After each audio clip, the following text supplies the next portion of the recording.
What's going on, MreGamersSports? I'm TheFinMeansWin, and this is episode 3 of my World Super League series, and this is the October and November monthly review.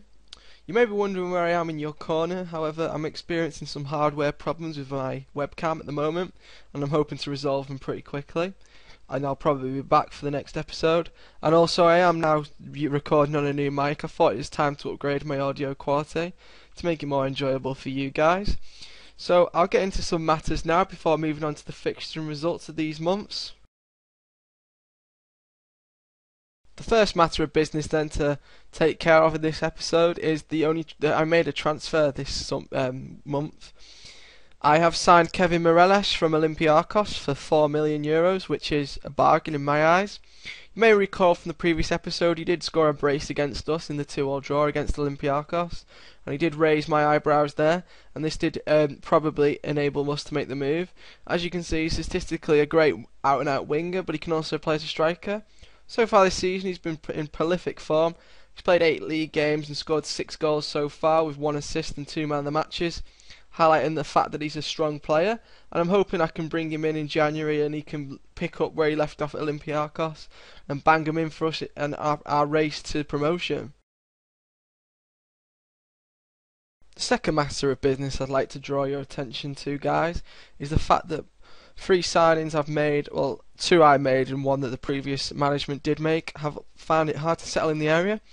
Richard Kingston, Sebastian Toro and Mehdi Kalecha are all finding it difficult to settle in the area, and I've all given them a month's leave to try and sort their heads out and sort themselves out.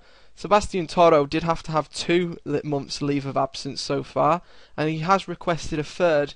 However, this time I've told him to book up his ideas and I've forced him to stay, and he seems pretty content at the moment.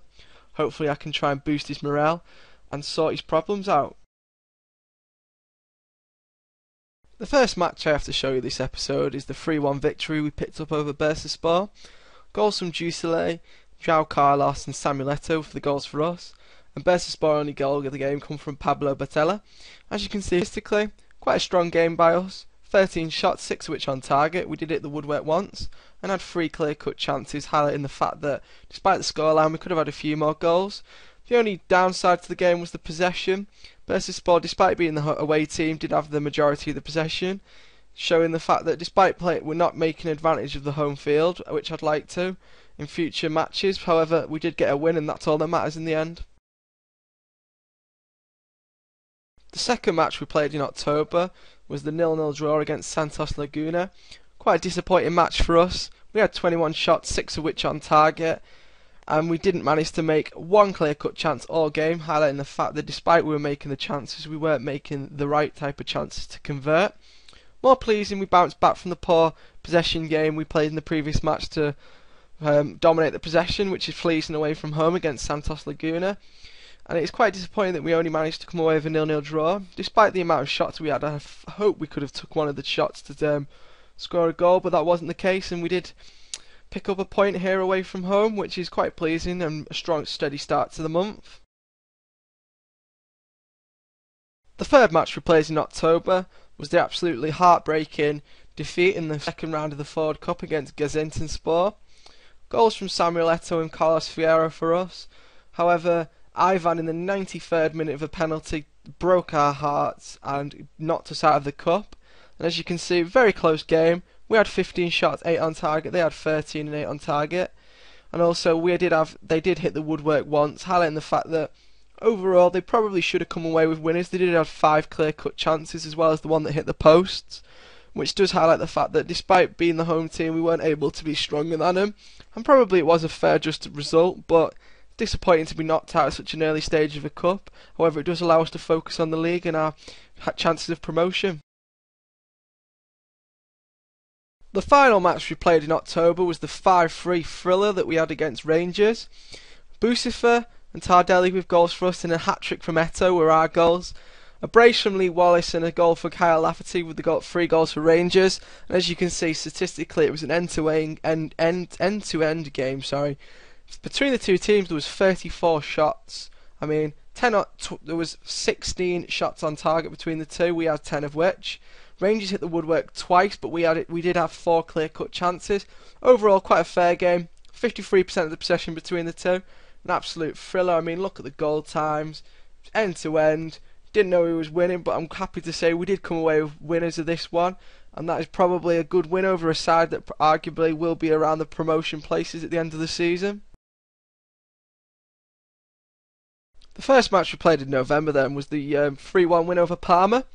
Washington with the early goal for Parma, however, a brace from Eto and a late goal from Bucifer with the goals for us. As you can see, statistically, very close game. 16 shots for them, 5 on target. We had 15, 8 of which were on target.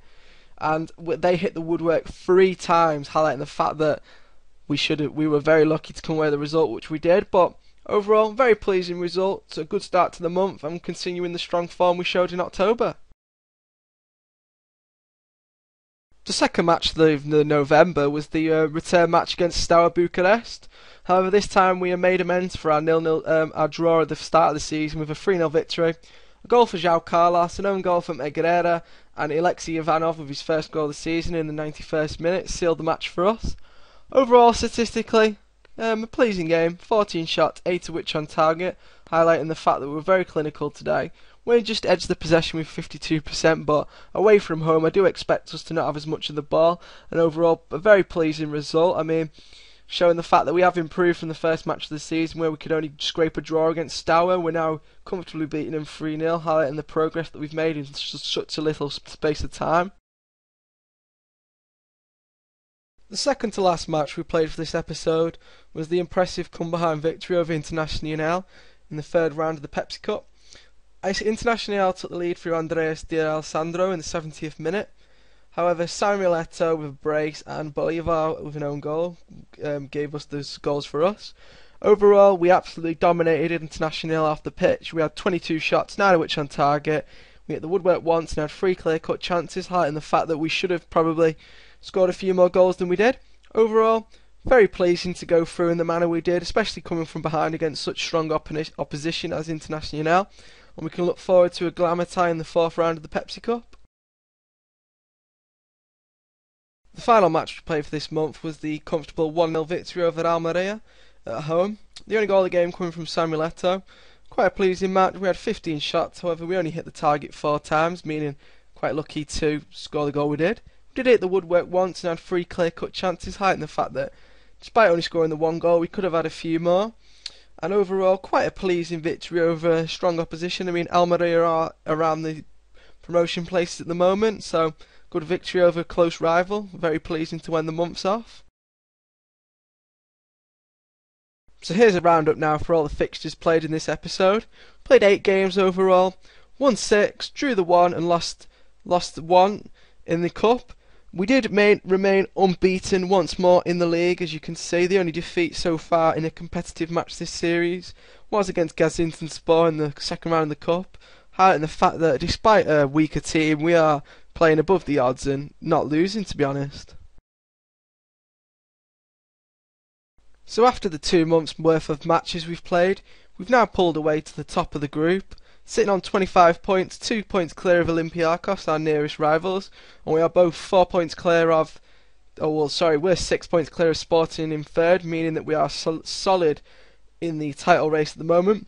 We've played 11 games, won 7, draw 4, and we've still not lost it in the group, which is very pleasing, to be honest. We scored 26 goals, which is the highest in the league, and conceded the second least amount behind Parma, who we did score 3 goals past in the earlier this month. And we have the highest goal difference with plus 14. So that does round up today's episode, guys. Thanks for watching. If you haven't already, please do subscribe to Mystery Gamers and myself. And I've been TheFinMeansWin. See you later, guys.